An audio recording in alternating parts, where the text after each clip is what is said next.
Hey y'all, I finally was able to fit an interview about Cosmos into the schedule. The two guests, Zaki Manian and Jack Zampolin, explain the technical appeal of Cosmos and why it is that developers are turning to application-specific blockchains. They also defended against the notion that using app-specific blockchains breaks composability. You can let me know how you think they answered that question.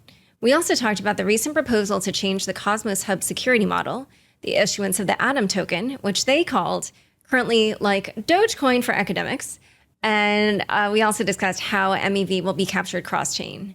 They had a lot to say about governance. Zaki said he believes no one really has control of Cosmos. And all of this got me really interested to see what the trajectory of Cosmos and also Atom will be like over the next few years. And now here are Zaki and Jack on Cosmos and the changes proposed in the white paper. Hi everyone, welcome to Unchained, your no-hype resource for all things crypto. I'm your host, Laura Shin, author of The Cryptopians. I started covering crypto 7 years ago, and as a senior editor at Forbes, was the first mainstream media reporter to cover cryptocurrency full-time. This is the October 11th, 2022 episode of Unchained. A lot can happen in crypto in 24 hours. Subscribe to Unchained on YouTube at youtube.com/the/Unchained podcast for your morning roundup of top headlines in 60 seconds or less.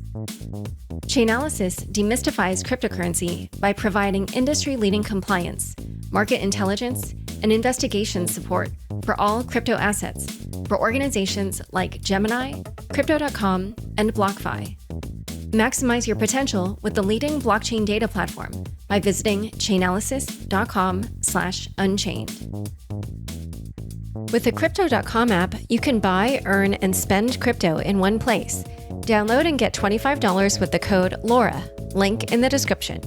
Whether you're crypto curious or a C-suite decision maker, you have to check out Web3 with A16Z, the chart-topping technology podcast about the future of the next internet. Listen to Web3 with A16Z on Apple Podcasts, Spotify, or wherever you get your podcasts. Today's topic is Cosmos. Here to discuss are Zaki Manian, co-founder of Sommelier Protocol and co-founder of Iqlusion, and Jack Zampolin, founder of Strangelove Ventures. Welcome, Jack and Zaki. Great to be here. Yeah, thanks, Laura. Let's start with each of your backgrounds. Zaki, you've been with Cosmos for a while. Can you tell us how it is that you got involved and what your history is with the protocol? Yeah, so my involvement with Cosmos started, as many of these things do, with there was the open source project Tendermint. So I met Jay back in I think late 2013, maybe early. Jay Kwan, the co-founder, the co-founder of Cosmos, the creator of Tendermint, and he had this. I was just getting into cryptocurrency. Everyone was talking about proof of work. Proof of stake was kind of a thing. Like Dan Larimer was talking about it for EOS, but Jay had what seemed like the best ideas of basically anyone I met in cryptocurrency. He was like, we're going to have blockchains. We can combine what we have learned from why Bitcoin works and why it's great, and combined it with all this academic research that has been sitting on the shelf for decades and no one has found a constructive use for. We could put it all together and turn it into something. And so, I started contributing in various ways to the Tendermint project. And then we held a conference at our office. There was something called the Crypto Economic Research Group, which was this mailing list back in the day. And we held a conference for that mailing list, and people like Vlad and Vitalik all came to this conference. And I invited Jay because he was my friend, and he presented Tendermint. And honestly, I remember seeing Vitalik's eyes light up a lot when he saw what Jay was doing and being like, oh, this is a good idea. We're many, 7 years later, it's Ethereum is now proof of stake. But, back then and then Ethan was friends with Vlad from college and had been contributing to early Ethereum, the early Geth implementations. And so Ethan came to the conference. Jay and Ethan met. That kind of was the first major full-time contributor now to Tendermint was Ethan. They co-founded the company. Then they so it really started to become a sort of actual thing. But then they tried to do enterprise blockchains because that's what everybody was doing in 2015 and failed miserably. And then in 2016, they were like, we're going to do a public blockchain. And there were a series of ideas. Jay had this idea called, like, Jay and Jahan, who was his roommate, housemate, had this idea called Super Tanker, which looks awfully like what Celestia does today. There were a whole bunch of iterations of ideas, and eventually we came to what we now know as Cosmos. So like my involvement with the project just kept increasing. 2016, I put the first person to agree to put money into the project. By 2018, I was like full-time on the project. And then 2019, and then we had like sort of the famous explosion of Tendermint in early 2020. And now I've kind of gotten much more sucked back into Cosmos Core. So here we are. And Jack, what about you? How did you get involved in Cosmos? I got into cryptocurrency sort of in the 2013 wave as an investor for the first time. And after that, I kind of decided this is what I want to do, and ended up teaching myself a bunch of programming, going to a boot camp, and I started working at a Web2 database company for a while. And when the 2017 cycle came around, I had a friend who had started working for Blockstack, which is based in New York, a great Bitcoin company. And I joined them and sort of did that for the 2017 cycle. And after that, they sort of ended up going a different direction, and I did too. And I was kind of debating whether or not I wanted to get into cryptocurrency, like keep in cryptocurrency.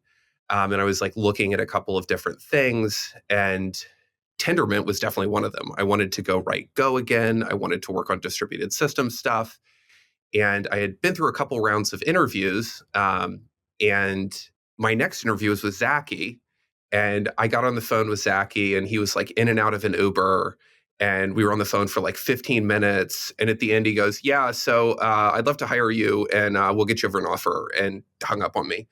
And I was like, that is the most wild interview I've ever had. And sure enough, 2 hours later, I had an offer. And that was kind of how I got started working at Cosmos in early 2018. Yeah, it's been really fun since then. Sometimes when you just know. I love it. I love it. I am a big proponent of listening to your gut. So clearly, if you're still here 4 years later, then Zaki made the right choice. So before we get into all the nitty gritty on Cosmos, why don't we just briefly also describe Sommelier Protocol and Iqlusion for Zaki, and then afterward, Jack, you can talk about Strangelove. So Sommelier is a Cosmos chain. We do decentralized, actively managed DeFi strategies, which is a pretty unique offering in the world. We have an Aave strategy that is live. Jack is also a co-founder on the protocol.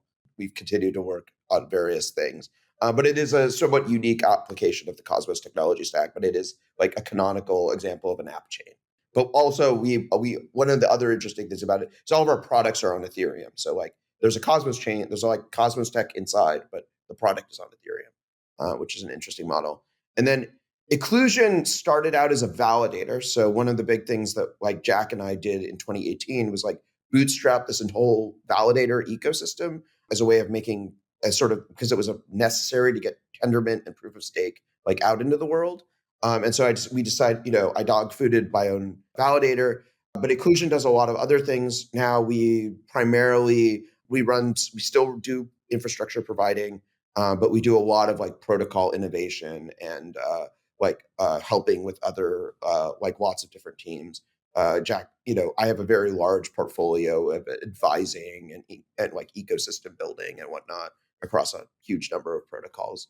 The joke is always that like there's like 3 clones of me running around because like I'm like on the website of like, I don't know, like 30 projects as like some early person. And yeah, it's true. There are 3 clones of me running around.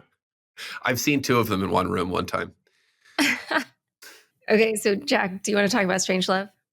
Yeah, absolutely. So I'm kind of describe myself as the Cosmos product guy. So as the product manager for the hub. And as a part of that, with the Cosmos SDK, I ended up talking to a ton of projects. So I also kind of ended up in this position where I was advising a bunch of folks and running validators on a number of networks.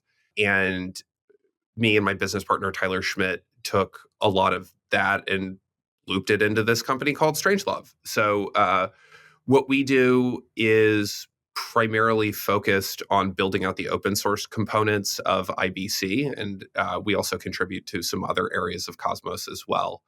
But we build relayers and sell RPC nodes and a number of other sort of like infrastructure-y type products.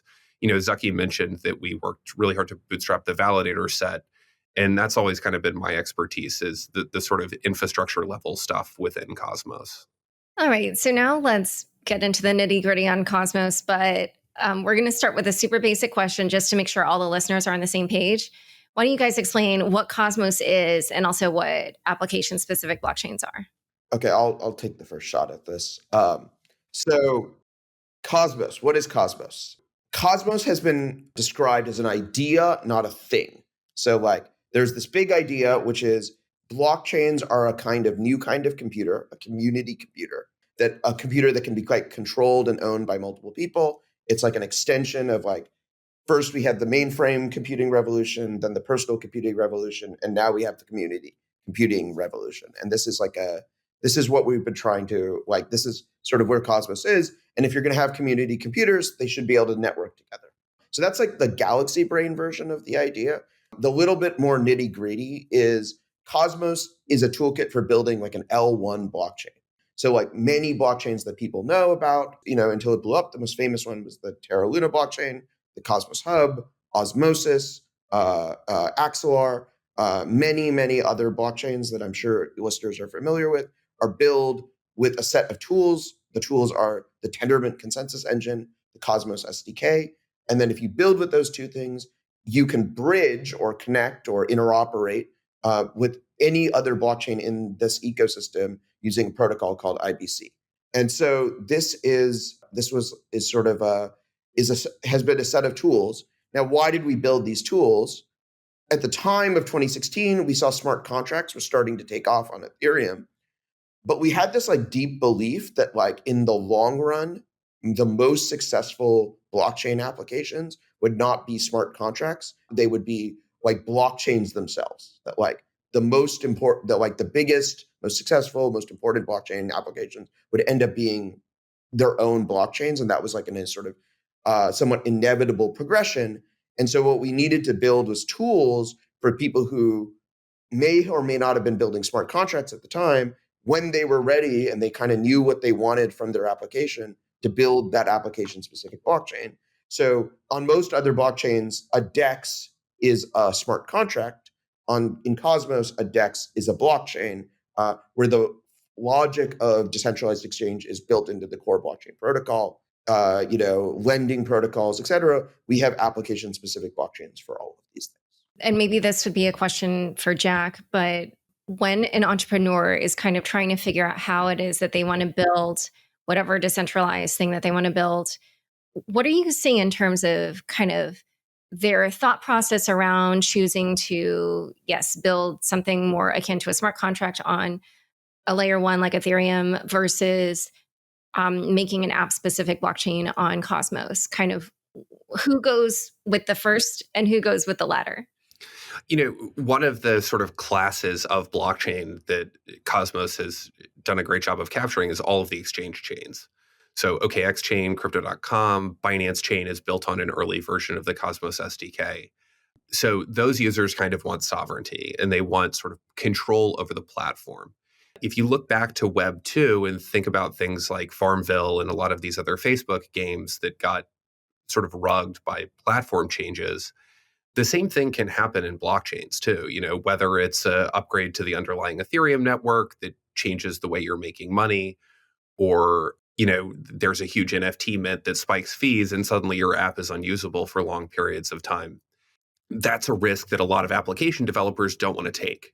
And those folks kind of end up choosing their own blockchain. But there's also folks like DYDX who have built their stuff as a smart contract on another chain initially, and then sort of seen some of these effects, and then they sort of move over to an independent chain. But the general theme there is sort of sovereignty and sort of controlling your own platform. And that is really attractive to a wide spectrum of developers. Yeah, I saw an interview that Antonio Giuliano, the founder of DYDX, in it, he addressed why it is that they were moving to Cosmos, and he basically said that the ability to, have their own set of validators and, have them do some order book functions along with the validation was like part of it, sort of this ability to kind of customize the way validation happens was part of the appeal. But then, so would you say that for people who choose to go, for instance, in the other scenario on via the smart contract route on Ethereum, would it be that then what they're looking for is more like that composability factor with other DeFi projects, and just something that is part of like a bigger ecosystem, or what would you say there?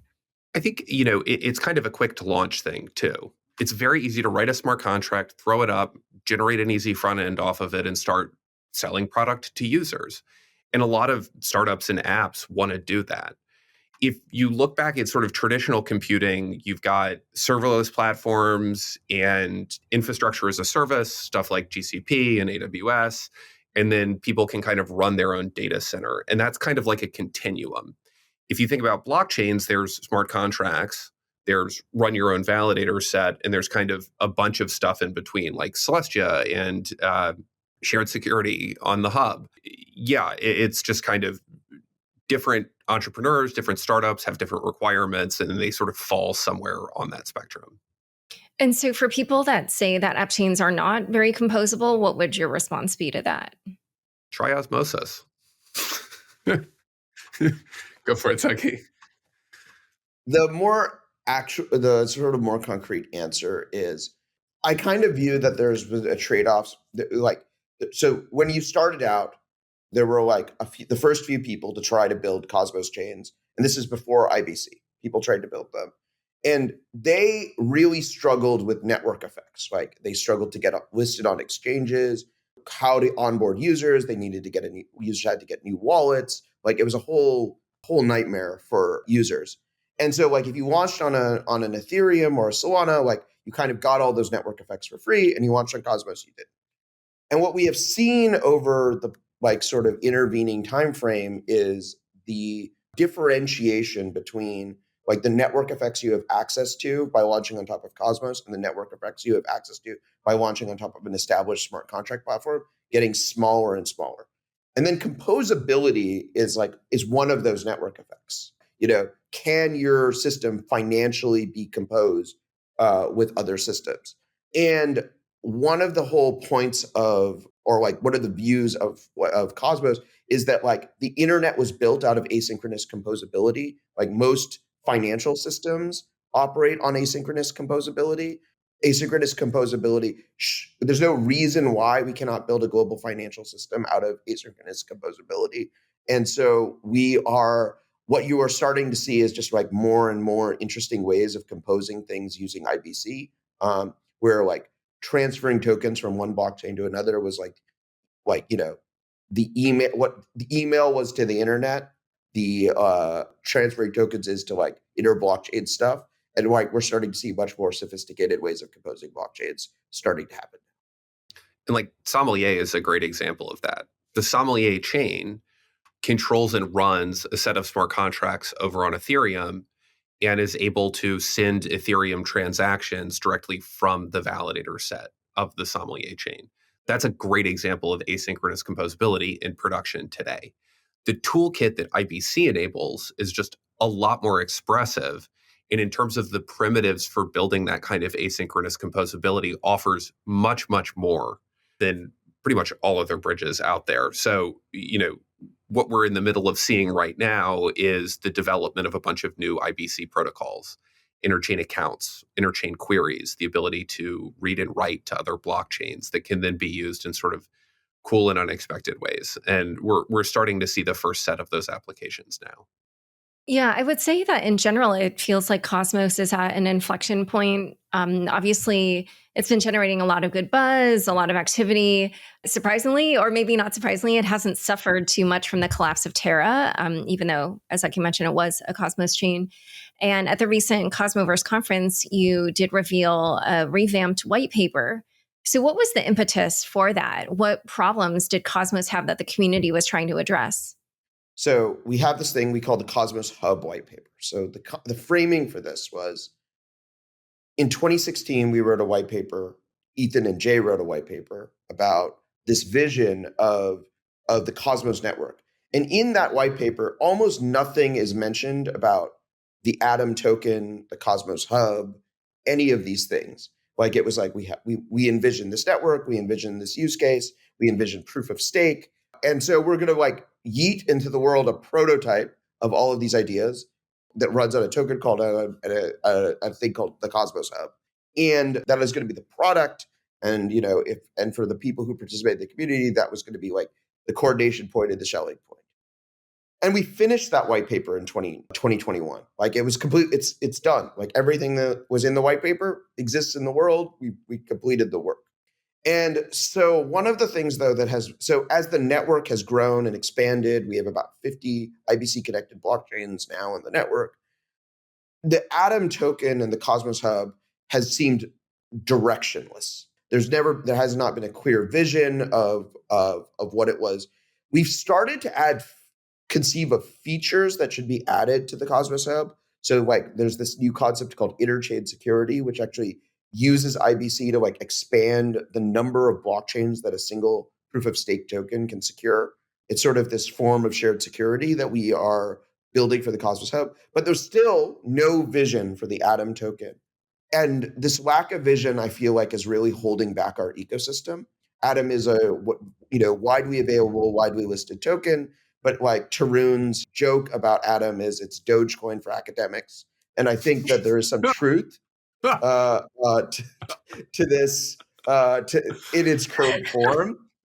So like here we had this amazing, truly amazing community created conference. Again, Cosmoverse is not sponsored by a foundation or a dev company or anything. Like it is primarily sponsored by the blockchains themselves. So like the Cosmos Hub Community Fund, the community treasury of everything. And we go to that conference and like in coordination with our organizers, we did present a new vision that we call the Cosmos Hub white paper, or more colloquially, Atom 2.0. And so, but in Cosmos, no individual entity has remotely the power to make such a big change to the software and to the blockchain. And, Cosmos is not like a cult of Zaki or Jack or anyone else. And so we are now in the midst of this like community-driven process of evaluating that vision, discussing that vision. There's going to be a on-chain governance vote about that vision, in about 2 weeks. But that even, regardless of how that vote goes, we've started down a multi-year process. But if our goal was to like reinvigorate the Cosmos Hub community, reinvigorate thinking about what Atom could be, change people's perspectives, I feel like we've already accomplished that with the white paper and with the presentation. So I'm very happy about it. All right, so let's unpack some of the ideas that you guys proposed in there. Let's start with the security aspect. I'm sure most people who have heard of this, the Interchain security proposal, it really seems very similar to Polkadot, where multiple chains can share security. And I was wondering, why is it that this was the direction that you felt Cosmos Hub should go? This is an idea that was around even when the original Cosmos white paper came out. When I came on in early 2018, the developers were saying, well, we shouldn't build IBC first. We should maybe build Interchain security for the Cosmos Hub first. And that is like, this is an old idea. And it was why it was kind of the first Atom 2.0 idea to get worked on, is because it had broad acceptance within the Atom community as something that we should do. One of the common sort of criticisms of the app chain model is that the security is much lower because each chain has to bootstrap their own validator set and they're responsible for their own economic security. So that we should have a way to sell the security of the most secure validator set in the interchain to other chains.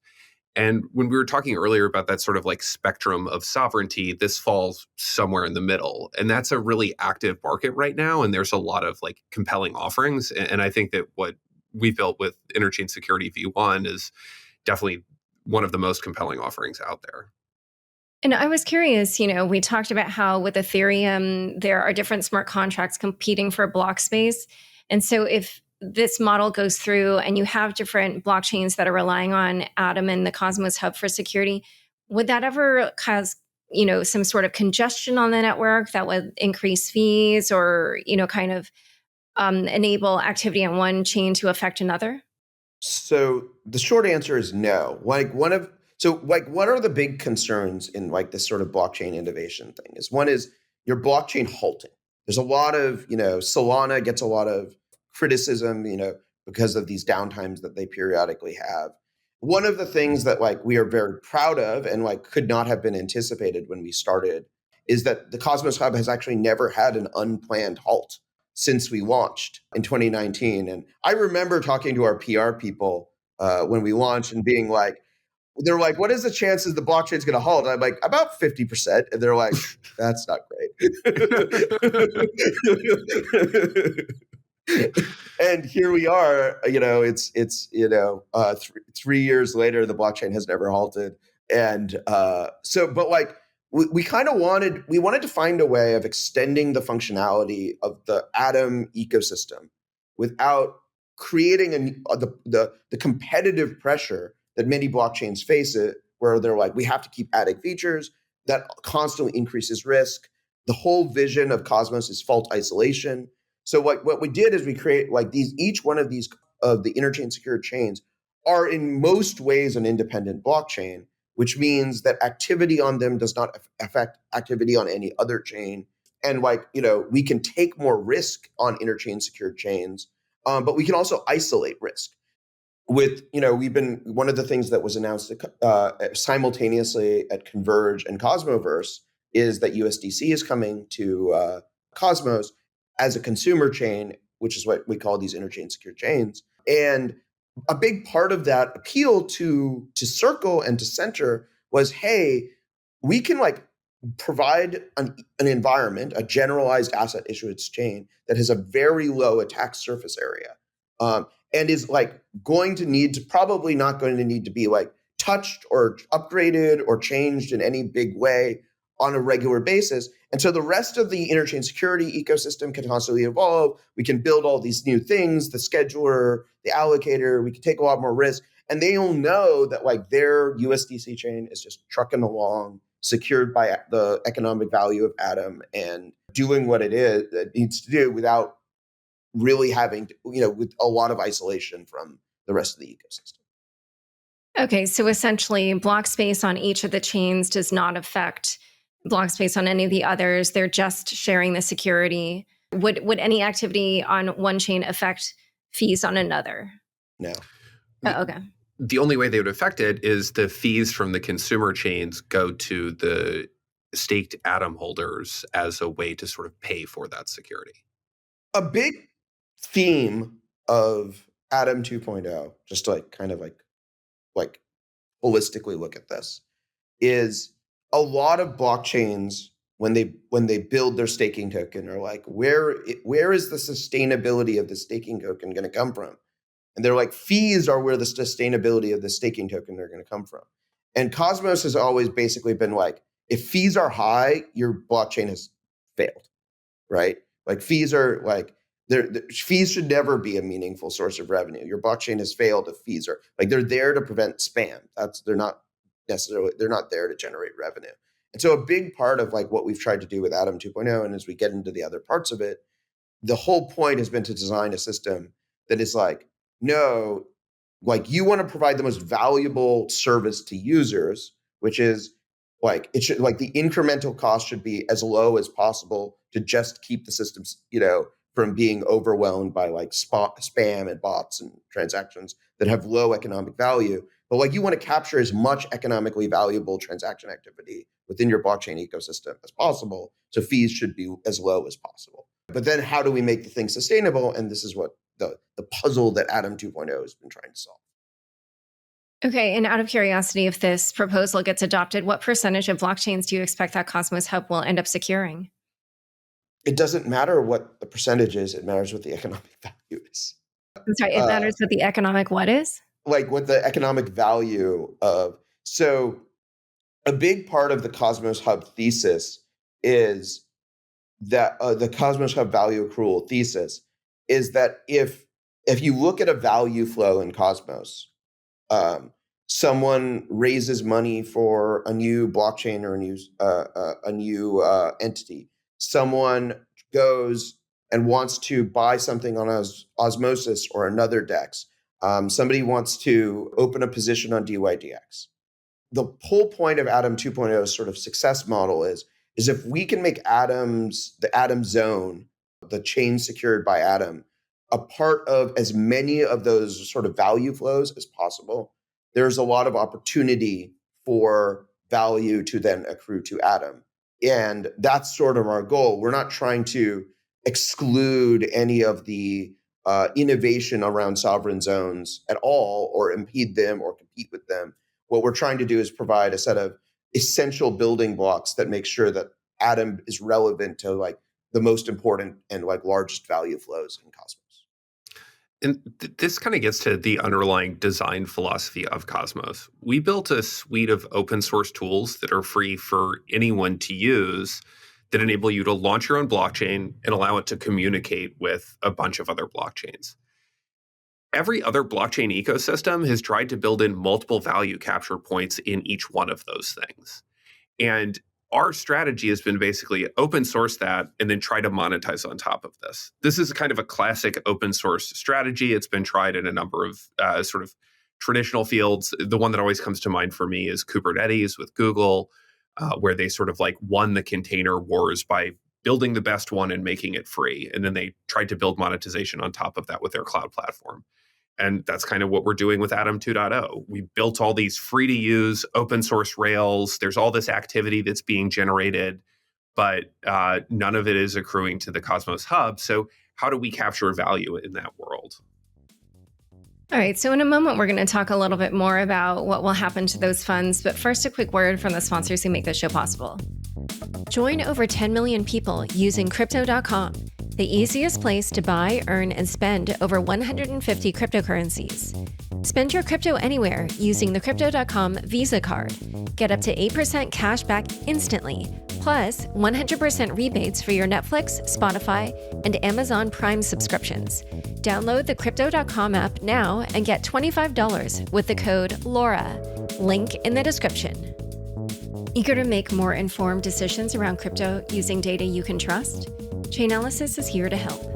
Chainalysis demystifies cryptocurrency by providing industry-leading compliance, market intelligence, and investigation support for all crypto assets for organizations like Gemini, Crypto.com, and BlockFi. Gain unparalleled visibility and maximize your potential with the leading blockchain data platform by visiting chainalysis.com/unchained. Curious about the world of crypto and the future of the next internet?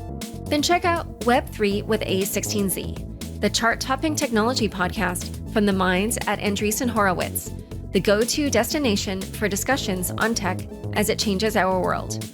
Whether you're a crypto-curious person looking for signal versus noise in the day's headlines, or a C-suite decision maker seeking to understand Web3 as part of your business strategy, Web3 with A16Z is the podcast for you. Tune in each week for leading insights from the top scientists and makers in the space through carefully curated conversations with acclaimed podcast host Sonal Chokshi, former showrunner and longtime host of the A16Z podcast, along with frequent guest appearances and hosting by Chris Dixon. Listen to Web3 with A16Z today on Apple Podcasts, Spotify, or wherever you get your podcasts. Back to my conversation with Jack and Zaki. So under the new model that's being proposed, 75% of gas fees would go to a developer DAO. So what's your, and this I assume is for Cosmos Hub. So what are your ideas around kind of what would happen with these fees? So let's talk about this whole, so the Cosmos Hub white paper proposes 3 new things that primarily don't exist in the Cosmos Hub right now. So one is the treasury, which I believe is what you are referring to. The second piece is the scheduler, and the third piece is the allocator. So this idea of the treasury is, so if you look at the Cosmos Hub, many other blockchains in the blockchain ecosystem, they have sort of large on-chain reservoirs of tokens that are designed for like funding ecosystem activity. But the treasury is actually a much more developed thing than these like underdeveloped sort of just like pots of money that are floating around in the various chains. So like what we imagine the Cosmos Hub will do with its treasury is we actually think that there's a very small thing will be like funding dev work. So like, you got to like, sure, there has to be money for both continued contribution from the Cosmos Hub to like Tendermint, Cosmos SDK, IBC, development of new consumer chains, et cetera. But one of the like larger things is we just like want the Cosmos Hub to be more like an economic actor. We want it to be like, hey, you have built this service, liquid staking, a new stablecoin backed by Atom, other economically useful things in the Cosmos ecosystem, a new token that is being distributed to Atom stakers as an interchain secured zone.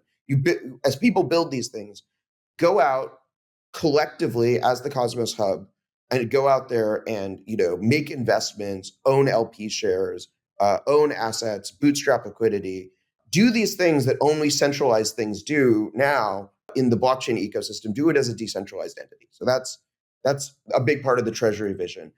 And then the way in which the treasury, rather than being continuously sort of draining the value from Atom stakers to fund this activity, the idea is the treasury becomes a self-sustaining thing because of two things. One is this idea of capturing MEV value, sort of maximal extractable value, block production value through the scheduler, and those funds flowing back into the treasury. And then also there's this idea of the allocator, which is sort of a little bit of a collective investment fund, but basically the profits from that feed back into the treasury.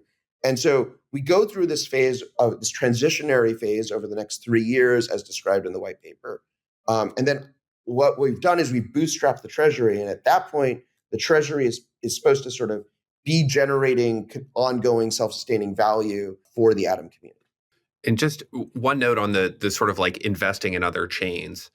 A really common pattern during the sort of bootstrapping of IBC is if you were launching a new token or a new zone in Cosmos, you would airdrop your tokens to the Atom token distribution. That's a really heavy-handed way of sort of incentive aligning the Atom community with whatever you're doing. And it's not a really long-term way to do it because those users will often go dump those tokens. It's not really beneficial for everyone in the way that people really want it to be. What they want to do is they want the Atom distribution, the Atom holders themselves, to make an investment in their chain and sort of like have this sort of mutual economic benefit. And this is what the Interchain allocator is designed to do. It's designed to sort of formalize these relationships between these different blockchains on chain and enable the Atom stakers to participate in the long-term growth of the IBC ecosystem from an investment perspective. And this is what is called covenants in the white paper? Yeah, exactly. So, you've been mentioning the Interchain scheduler, and it's, essentially this cross-chain marketplace for maximal extractable value. It's basically the flash bots of Cosmos, as far as I can tell. And I was curious, you mentioned that value would then go into the treasury that's being extracted. As I'm sure you're aware, MEV is a little controversial because there's what some people consider toxic forms of it, like front running, and then other kinds that are helpful and make things more efficient. So I was curious, like, how will the Interchain scheduler handle those different types of MEV? Will it, not seek to capitalize on what people consider toxic MEV, or will it just go ahead and extract that as well? Okay, so I'll like start with a little higher idea before I answer the question, which is one of the big things that Tendermint has been working on is this thing we call ABCI++, which is these improvements to Tendermint that make it easier for application-specific blockchain developers to build in MEV mitigations into their application. And I think like one of the reasons why Cosmos has been so compelling, especially for DeFi builders to build on top of Cosmos, is that in other application-specific blockchain ecosystems that like are out there, the answer to like, what do we do about MEV is like, no one's really ever thought about this. And like we're in Cosmos, it's like, we've been thinking about it for years. We have a plan. We built most of it. And like, this is a big part of the story. And we don't want to even within this world where the scheduler exists, we're not taking away the capacity of an application-specific blockchain to mitigate toxic MEV within their application. And it's like a huge reason why you build application-specific blockchains. The actual biggest source of MEV, and like this is it's like, I don't know, it's like it's the truth that people don't want to talk about, is the actual biggest source of MEV is between the exchanges and the blockchains. Like that is the actual biggest source of MEV. As far as I can tell, it's not really being extracted yet, but like exchanges know when you go click the exit button from an exchange, like they're going to know, like, you know, they may be able to buy, like, what were you looking at on CoinGecko? Like right when you clicked exit on your exchange, like they're going to have like a lot of insight just from like customer profiling about what financial actions are likely to come from that exit on the exchange. And they're going to, like, at some point, exchanges are going to start front running this. And that is the source of value that like Atom holders, I think, are like, when we designed Atom 2.0, this is like what the vision is really about, is like, if we don't have a block space futures market, we're leaking all of that value back to the exchanges, and Atom holders have an opportunity to get a cut of it. And that might be a very, very valuable source of revenue that like exceeds what you could ever earn from like fees, for instance. No, wait, I'm sorry. So you're saying that a lot of centralized exchanges trade against their customers? This will inevitably happen. Okay, but I don't think it's It's not happening yet, but it will. And like I've been watching, but like if you look at just like value, right? Like we talk about like, oh, there's like the sandwiching and front running block space MEV value. That's like one thing. Then there's like the cross-chain MEV value. That's another thing. The real giant gold mine of MEV is exchanges to blockchains. right. But I just think a lot of exchanges don't do that for a reason. So I'm not sure what would cause them to suddenly change course. I mean, what happened in traditional finance? Like the same thing happened in traditional finance. Eventually, they sold that order flow for like all retail users got sold to market makers in exchange for zero fee transactions on exchanges. And like it all rhymes. About like payment for order flow. Yeah, like there's no difference between like Robinhood selling your order flow to Citadel and the world in which blockchains are like, oh, like we're gonna like sell user data to market makers about like when they're exiting the chain, like about user exits and like what other like categorical user behavior can be sent, and send it to in exchange for giving like people zero fee trading on exchanges. Yeah. Okay. I take your point. You're right that it is a possibility.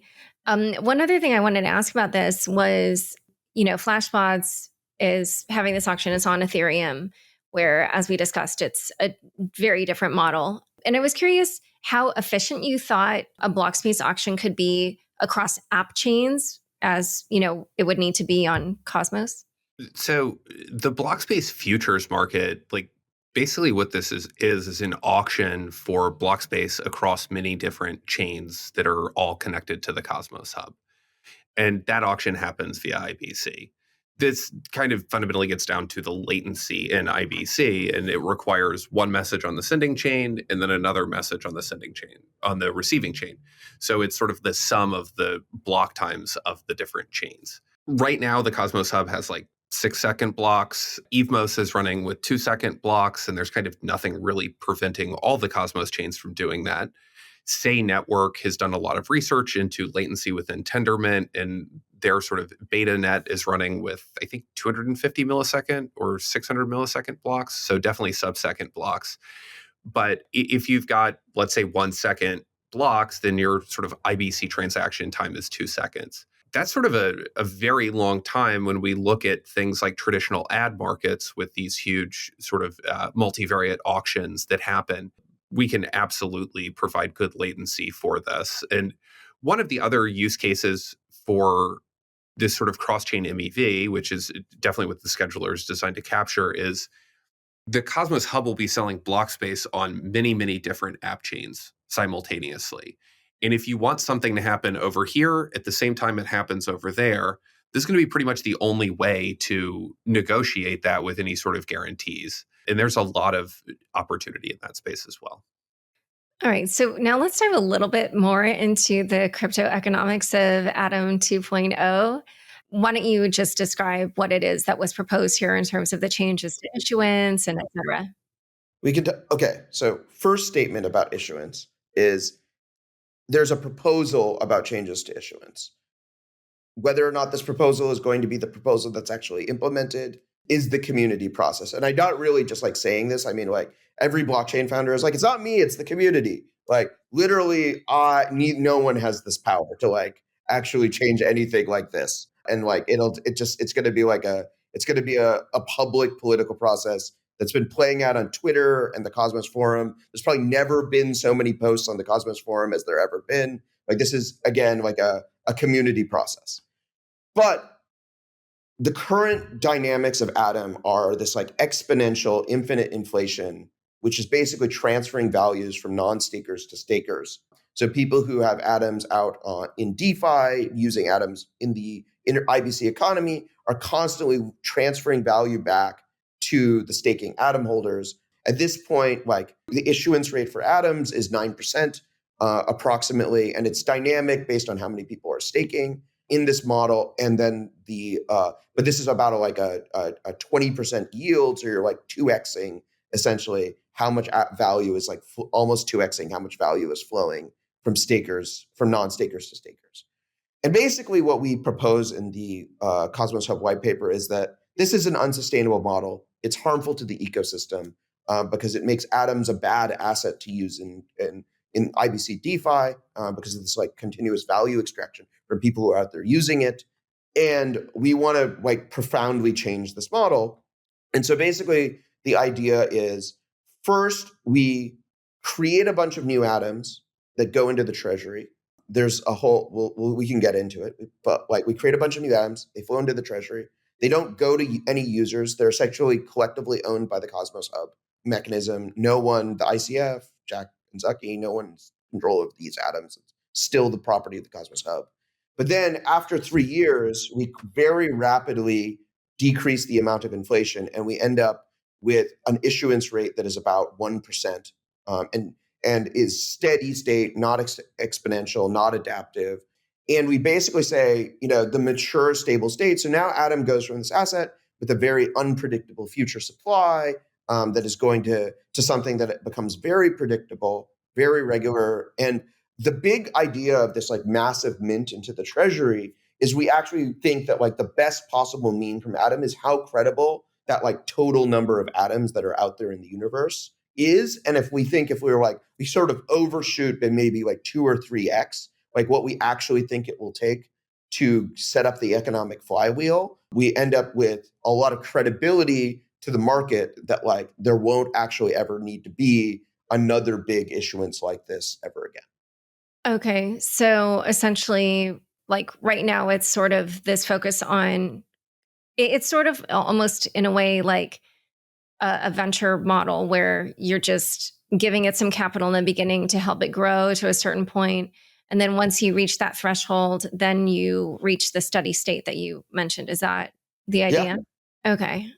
I just wanted to take a brief digression. At the beginning of that, Zaki was talking a little bit about Cosmos governance and how no one has control. I think that this is really one of the defining features of Cosmos. For a large number of historical reasons, there is no one entity in control of the project. Various folks at different times have tried to sort of exert control over the project, and that has not worked out well.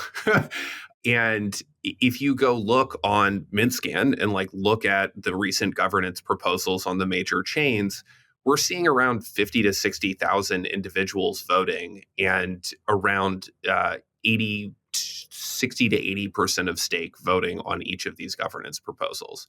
We have an extremely active governance community that helps make changes to these chains and sort of provide checks and balances to the various folks. If you remember, and I know you do, Laura, back in the sort of 2015 era with the SegWit changes on Bitcoin, people wanted to increase the block space. And one of the proposed mechanisms to help sort of resolve disputes like this was on-chain governance. You would vote directly on-chain to sort of do this. And Cosmos is a bunch of Bitcoiners. So, of course, we went and implemented that. And it is one of the things that makes Cosmos unique, is this on-chain governance that does truly decentralize control of these systems. And when developers like me and Zaki or the ICF want to go make changes, we have to go to the community and convince them that those changes are a good idea, or else they vote them down, like what happened with Prop 69 on the Cosmos Hub. There was a lot of folks who wanted to put Cosm Wasm, which is a virtual machine, onto the Cosmos Hub. That would allow us to deploy code in a different way, basically.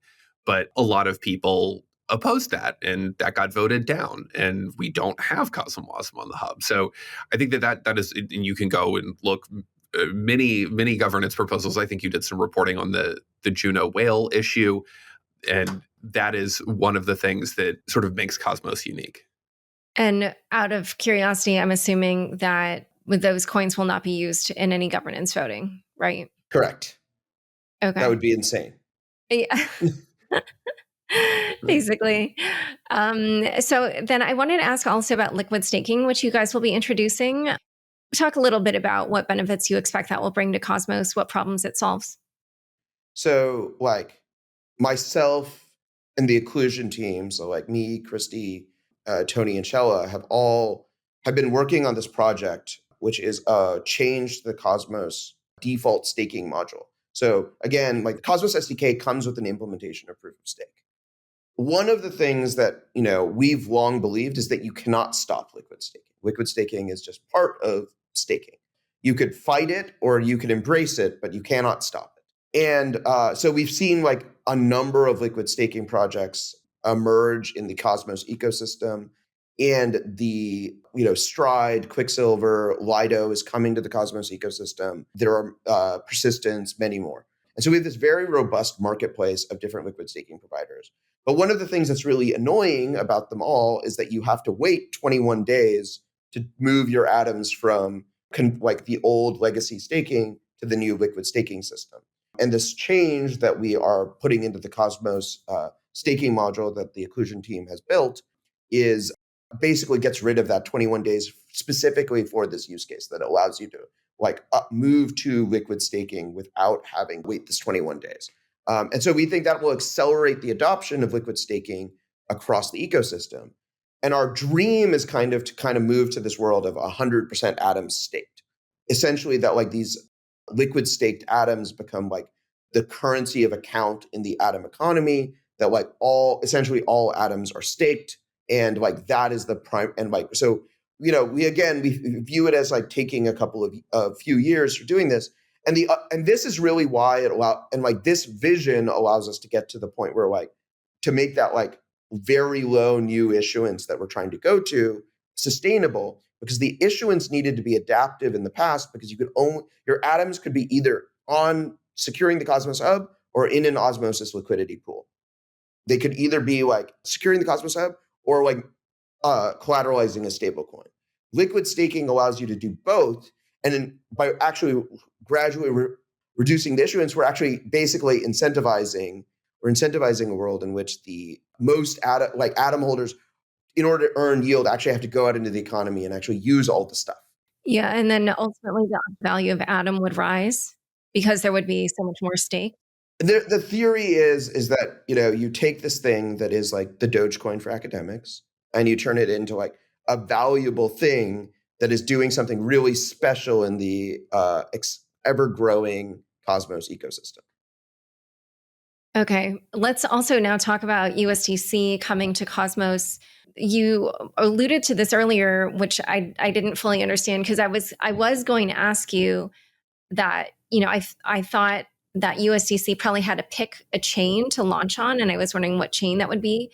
But then you said something earlier about how it's going to launch on a consumer chain. So talk a little bit about that. What does that mean?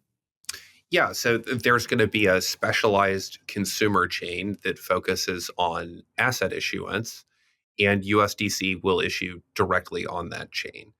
This gives the benefit of not having congestion with any other chains, and gives USDC a lot of control over the environment. And in order to comply with regulations, USDC does need to have quite a bit of control over that, and this sort of fits the bill for them entering the interchain. Okay. What have I not asked you about that are other things either on Cosmos's roadmap or other things that you think Unchained listeners should know?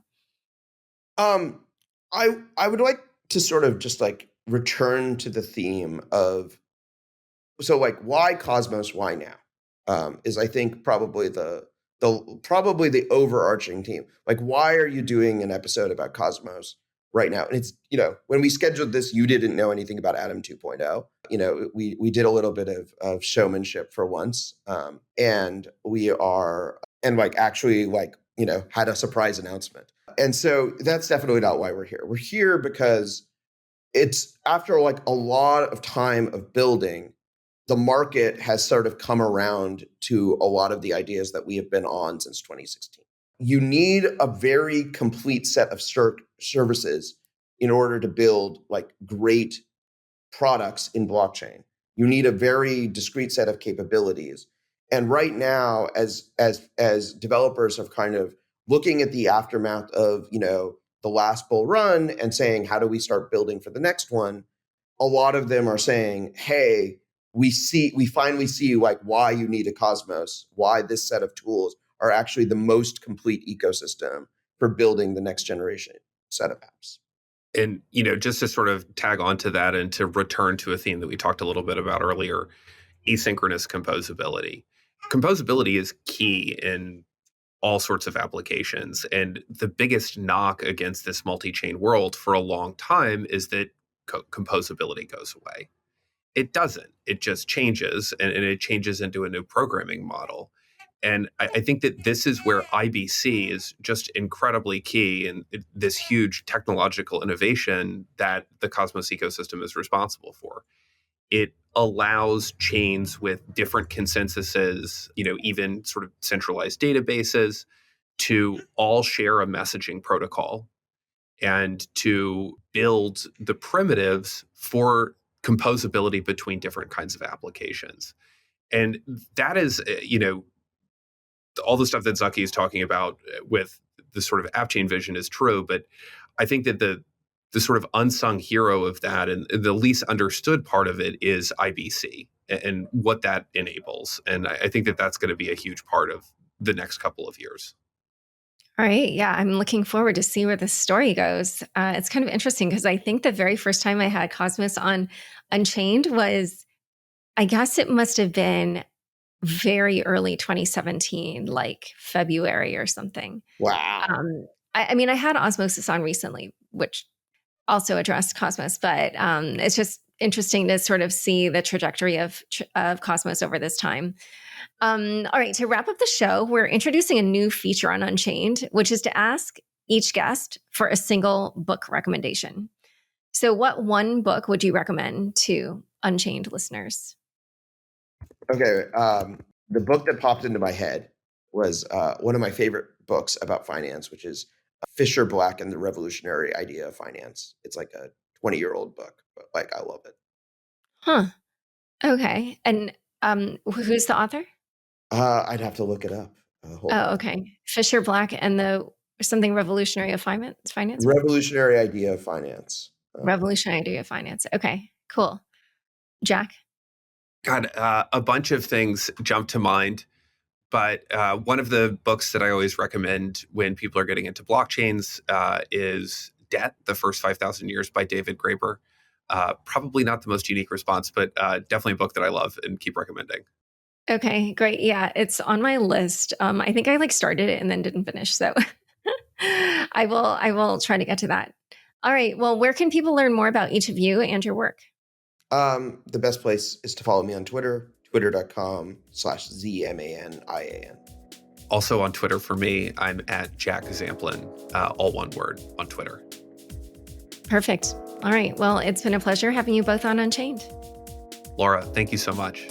Thank you so much, Laura. Thanks so much for joining us today. To learn more about Cosmos, Jack, and Zaki, check out the show notes for this episode. Unchained is produced by me, Laura Shin, with help from Anthony Yoon, Matt Pilchard, Juan Iranovich, Pam Majumdar, Shashank, and CLK Transcription. Thanks for listening.